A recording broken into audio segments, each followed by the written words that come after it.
Joshua was the kind of man who could sleep through the roar of a generator, through the cries of a hungry baby, and still wake up in the morning complaining that his destiny was being delayed by village people. To him, the world was unfair for making him wait so long. He had one strong belief: he was too intelligent, too destined for greatness, to waste his time doing ordinary work. Joshua saw himself as a man created for riches, estates, and applause.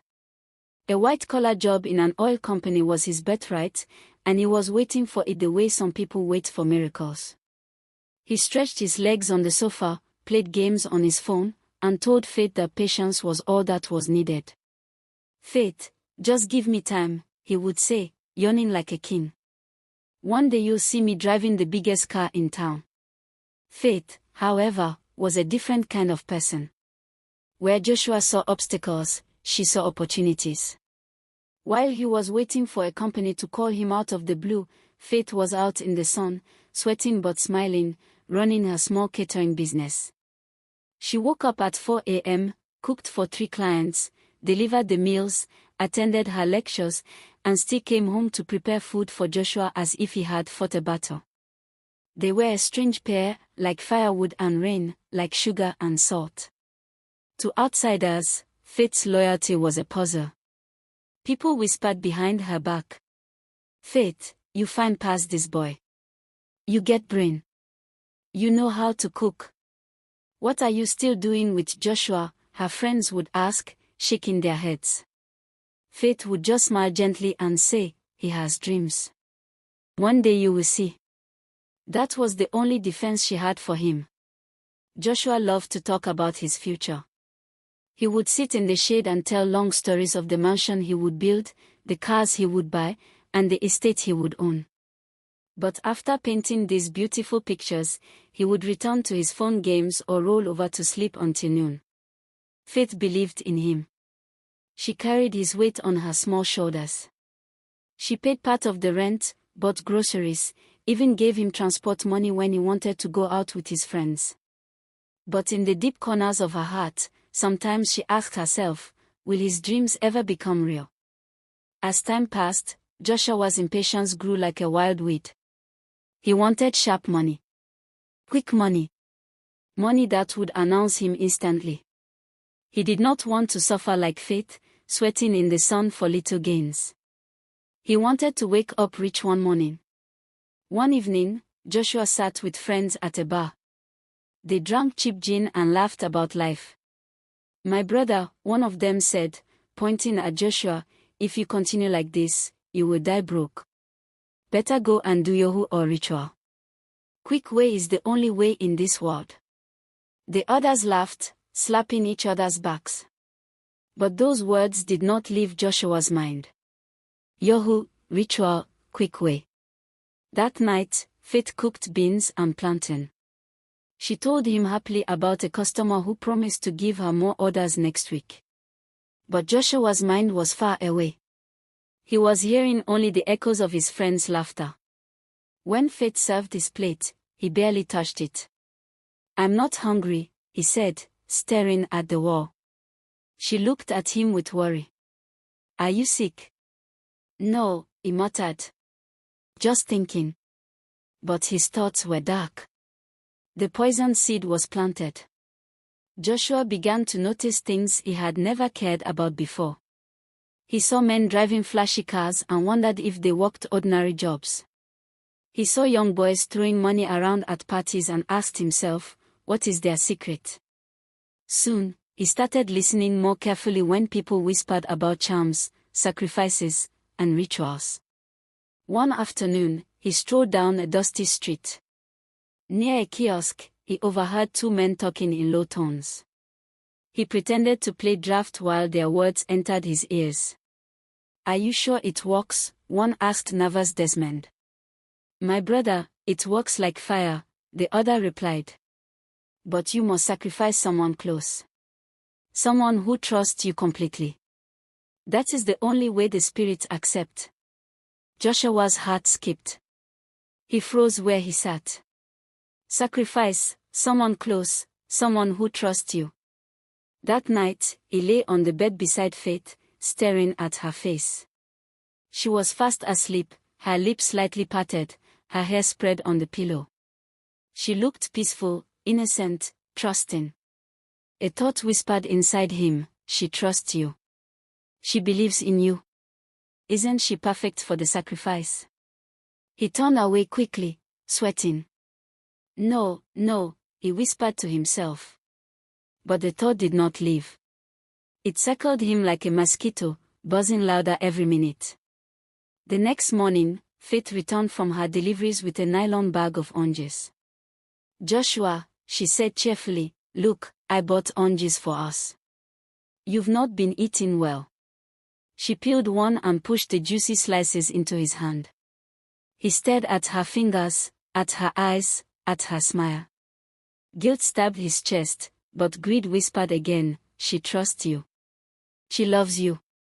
She is the key. Faith laughed at a joke on her phone, not knowing the storm gathering around her. When she went out to sweep the yard, Joshua pressed his palms to his face. What do I do? He whispered. But already, in his heart, he knew what he was planning. That evening, he went to see his friend Desmond. Desmond was known in town as a Desmond talker, always with shady deals. His eyes were sharp, his smile Desmond, and his words dangerous. Desmond, Joshua said quietly, I want quick wealth. I'm tired of waiting. Show me the way. Desmond's smile grew. You're ready at last. Good. But remember, quick wealth is not for cowards.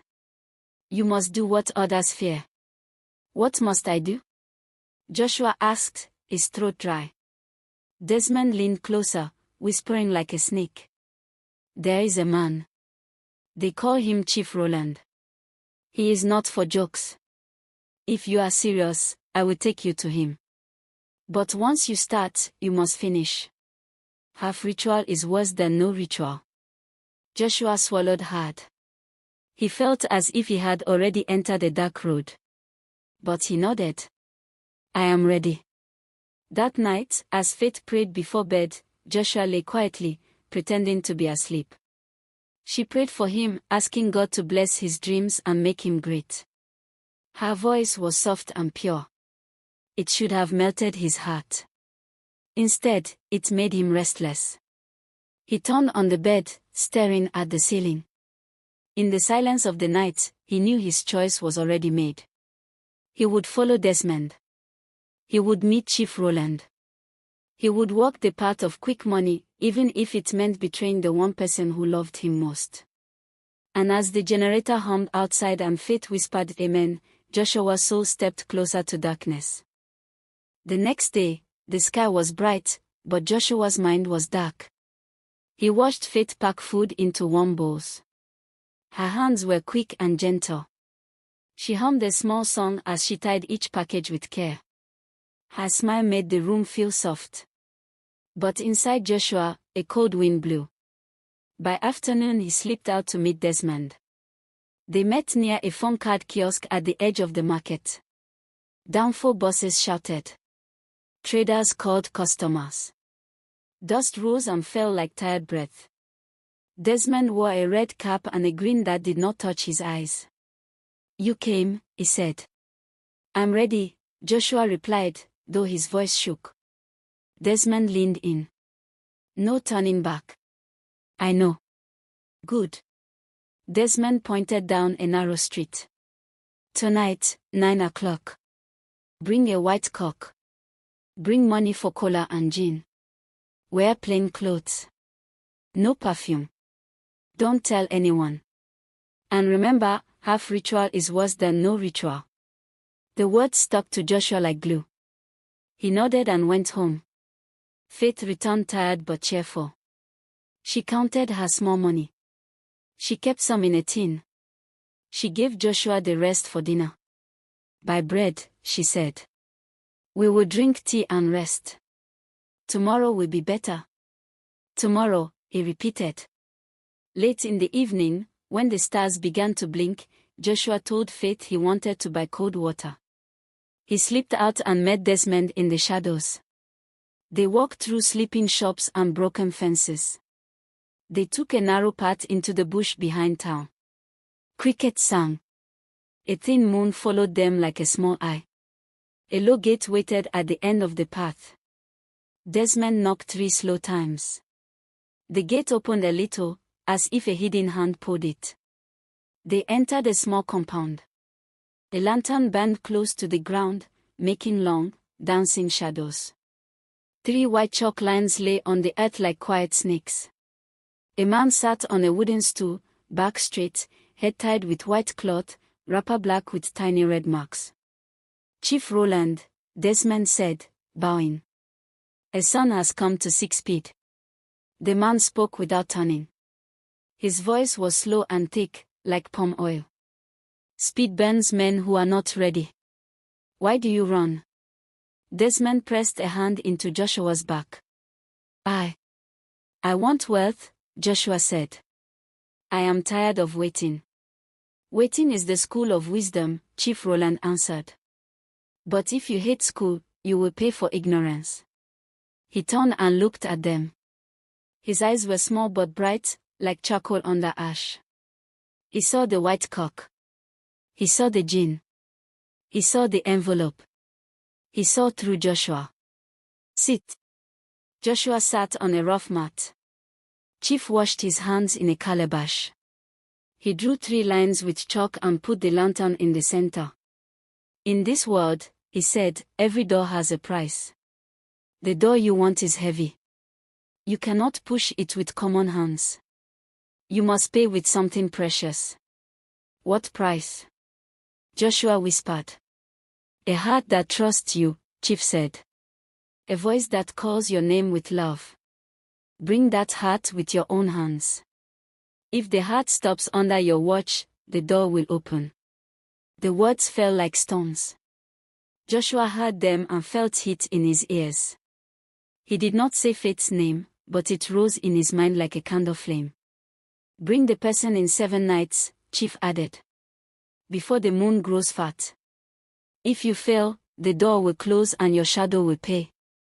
Do you accept? Joshua's chest pounded. He saw mansions and cars in his head.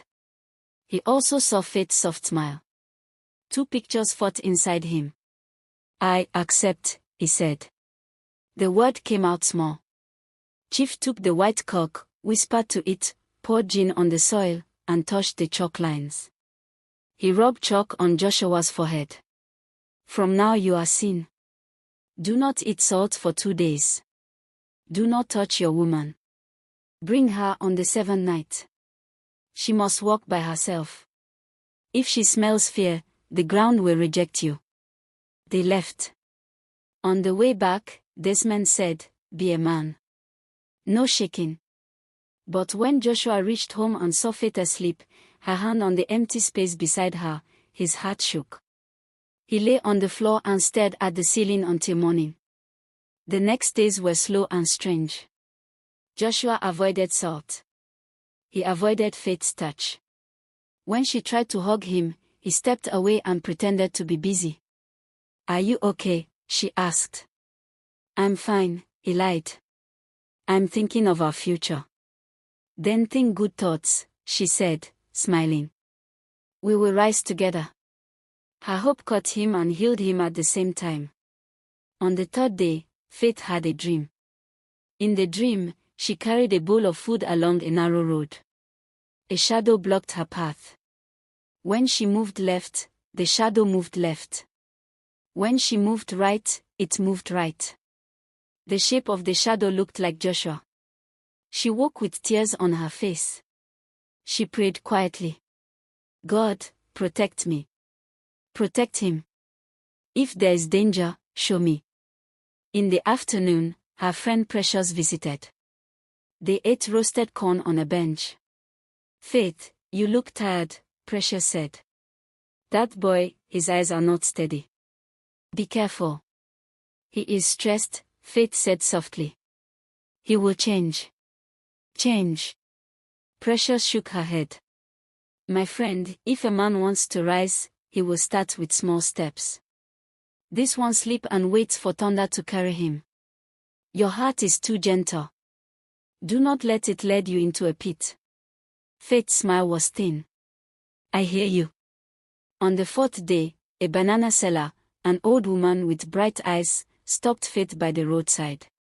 My daughter, she said, your spirit is heavy. Someone close carries a knife against you. Faith froze. Mama. Pray, the woman said. Be careful. A customer called Faith. When she turned back, the old woman was gone. That evening, Faith told Precious. Pack your bag and leave his house tonight, Precious said. Don't become news. But Faith's heart was a loyal drum. I will give him one more chance. On the fifth day, Desmond met Joshua under a mango tree. Have you chosen the night? Desmond asked. The seventh, Joshua said. Good. Use a sweet trap. Buy her a small gift. Cook for her. Promise her a quiet place. Use love to tie her legs. A sweet trap is better than a rope. I don't have money. Desmond pushed some cash into his hand. Invest before harvest. That night, Joshua cooked for Faith. He burned the stew a little. She laughed and ate with joy. You cooked for me, she asked, surprised and happy. I want to change, he said. I always knew you could, she answered, eyes wet. For a moment, the dark plan in his heart faded. He almost told her everything. He almost begged for forgiveness. Then the dream of big cars returned, bright and loud. It closed his mouth. On Friday night, he said, let me take you somewhere quiet. I want to show you something.